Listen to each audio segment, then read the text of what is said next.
There's a saying that goes, dreaming without action isn't enough. And that's exactly how we can capture what happens here at the National Industrial Training Authority, NITA, in Athi River. It's pretty incredible as I stand outside a workshop called the Dream Center, the first of its kind in Kenya, where girls who were previously underserved are being trained and equipped with skills that they can use in the motor vehicle service industry, which is largely male-dominated. Just one of the ways in which they're rewriting their story. I'm Janet Mbogwa. Welcome back to Rewrite Her Story, a program that tells about the stories of girls' lives from pain to power in association with Plan International and Inua Dada Foundation right here on Citizen TV.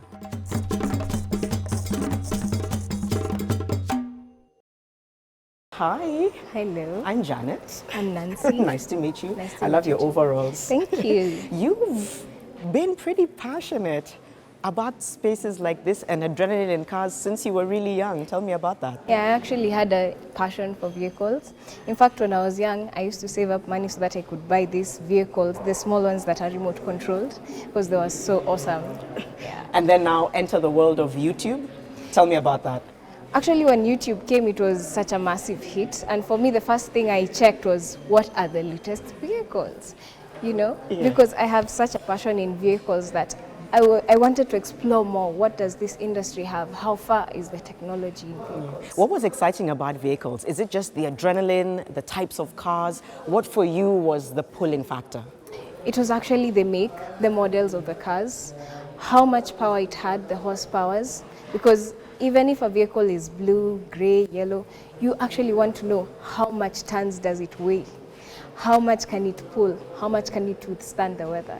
Yeah. That's incredible. And then, you know, you're now here, part of an opportunity. This is almost like a dream come true for you. This Dream Center really is about your dream. And yet there's also a heavier story that led you to want to further your dream of actualizing what you could do in the motor vehicle industry. Tell us a little bit about that. Yeah, so when I was in Form 4, a day before I closed school, I actually lost my dad in a tragic road accident. So other than having that passion for vehicles, I had questions. What happened? What could have gone wrong? Was there something I could have done that could have changed that? So I have a passion not just to look at vehicles in a metallical way, but these are people's lives that it carries. So it's not just about the metals anymore. It's more about safeguarding people's lives at the same time and having the passion. I'll come back and ask you about that as we wind up, because I think that's so profound in terms of thinking through safety on a larger issue. But you also mentioned that your dad said something to you, a very powerful statement that he said to you. What was it? Yeah, so my dad told me not to rely on any other man if it wasn't him. Because my dad believed that as the breadwinner of our family, no one else, if not granted the permission by marriage, no one else should provide for me. So he really believed that it should come from him first. So you built that element of self-reliance very early on. Yes. How did his passing, and I'm so sorry about that, how did it affect your own opportunities and your own life and your family to a point where you are now part of the Dream Center? Take us through some of those difficult years of how it affected opportunities for you and your family. So actually when I was in Mary Hill Girls, at the first term, after my father's death, I didn't want to go back to school because I was like, now, what happens to me now? Where do I get the school fees? So many questions in my mind were running because I wasn't sure. So even my dreams, they came crashing down on me. I saw them crashing down on me. But my school principal at the time, Mrs. Barras, and I thank her to date, she took me in, she sat me, and she told me, it is not over for you. And so she paid for me my school fees, she gave me pocket money, she made sure that I transitioned well out of high school. So after high school now is where the struggles began, because now you wonder, what will you do, where do you begin? But thankfully for me, I tried some odd jobs here and there.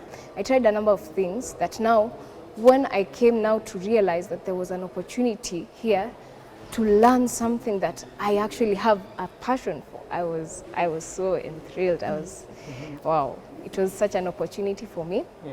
And I didn't just take it as something that came because I didn't have the funds. No, this is something that I've always wanted from a younger age. I actually saw my dream coming to reality. Right. How do you feel like the Dream Center is helping you rewrite your story? You see, for most people, the garages are full of men. It's not an industry that's prominent with women. And so to find my colleagues that come from Turkana, Meru, everywhere, and they're all coming together to learn this artistic value, it's such an empowering thing. They can do something with their own hands, and they cannot rely simply on ataleta mkate, Yeah. So they're relying on themselves, not just others. Not that relying on others is bad, but it's empowering when you have your own money and you know what to do with it. Yeah, I have two more questions. The first one is, would you say that before this, was there an element where maybe you felt like you've maybe felt a bit lost or discouraged, and this kind of motivated you again? Would you say that? I actually can say that because this came after COVID, and COVID came and struck everything down, and so there was a sense of loss of hope, because I wasn't sure how life will take me or where it will take me at the moment. But then you find that at the end of it all, that this course came, something I have a passion with, something I love so dearly. It came at a time when I lost hope, actually, but going on with it, it has given me so much hope, it has given me skills, and it has given me new friends. Love it. Yes. And finally, going back to what you said before about feeling like I wish I had been able to know what happened in the vehicle where my father died, and you talk about wanting to even include safety in the work you do. What's the dream there? How do you hope you can play a role in ensuring that our vehicles are safer for all of us? And how do you hope that can happen? Yeah, so in safety, as far as vehicles are concerned, there's so much that can be looked into. A lot of times, the mechanics, or sometimes even the people that change these things, they are negligent on maybe tires, brakes. They don't tell you these things because they're not that important at the time. They don't seem important. But I feel like now, being in this industry, I feel like I can influence the industry in a positive way. I can make sure that the safety guides are taken into more consideration than it was before, because they have been neglected for years. That is not a lie. And so I hope to continue on this journey. It won't end with the Dream Center. It is now a reality center for me. So it will not end here. I hope to continue and even someday become a lecturer. So at a wider scale, I hope to spread these safety precautions and to share with the world this joy of safety, because even if we are having the comfort, there has to be safety with it, so that we ensure that these occupants go and come back safely to their own dear ones. Yes. So powerful, Nancy. Finally, more women in this space. Do you think it's needed, and how do we get more women to be in the motor service vehicle? What do we need to do, and how do you think it can make a difference to the industry? It can actually make a difference, and this is because there's this mentality of mwanamke hawezi. A lot of the times when you see a vehicle parked on the side, you hear the nini is not nini. And you're not sure what the nini is, So a lot of the times you find the women being conned, because maybe it was a simple error, it was something very small, but it's magnified to such a big issue that, if it wasn't for me, your car would have, this and that. So having more women, it gives you even that love and that joy that when you go parking your vehicle at a petrol station, you find a woman servicing, a fellow woman servicing your vehicle. For me, it's very empowering. I actually love it when I see other women in the same occupation, or even in a different occupation, daring to dream where many saw it impossible. Because if we don't dare to dream, then we can never really reach that which is impossible. And there's nothing really impossible. And this is such an easy course. It's what you set your mind to. So a lot of women are discouraged because they're told, hiyo ni kazi ya mwanaume. But there's so much a woman can do in a vehicle that does not even involve the kazi ya mwanaume part, So it's very empowering to see other women enjoying this very course. And in fact, in the future, with the merge of electric cars, we see that more women will join, not just for the mechanical part of it, but even the electrical part. If they're unable to lift the weight, then they can follow a wire through and see that this voltage and this is not the same, And so they can contribute positively than just sitting at home. In fact, in the last 5 years, There have been so many women who have died from domestic violence. You hear that she has been living with the husband for 10 years, but then it comes to a point she's killed, why? Because she's unable to rely on herself. She relies on this man. So when this man decides to end her life, she has no choice.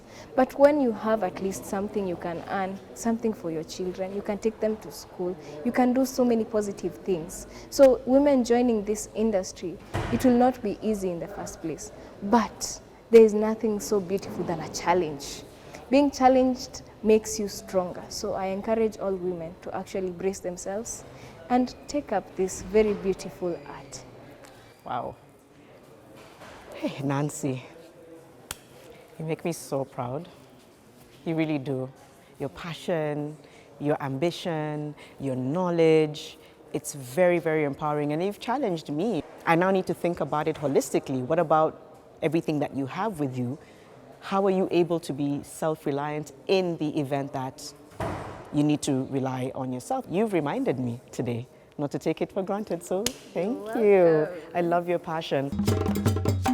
So the Hyundai Dream Center Kenya is the 7th Dream Center in the world and the 2nd Dream Center in Africa. The 4 groups that have actually been enrolled in the program, these girls come from communities that are actually characterized by female genital mutilation, issues of young girls being married off early. So when they go back to those communities, they can actually bring a change and making sure that they are no longer vulnerable. The Youth Empowerment and Employability Project is anchored on the Plan International Kenya's 2022 to 2026 country strategy, whose bigger goal is ending teenage pregnancies and other forms of violence against young women and girls. And we chose to work with the automotive sector because of the opportunities that exist. So that gap of the relevant skills required and the need for people to repair their cars with trusted car repairs and mechanics is what informs our need to then provide these skills. You're watching The Rewriter's Story. We'll be back after the short break.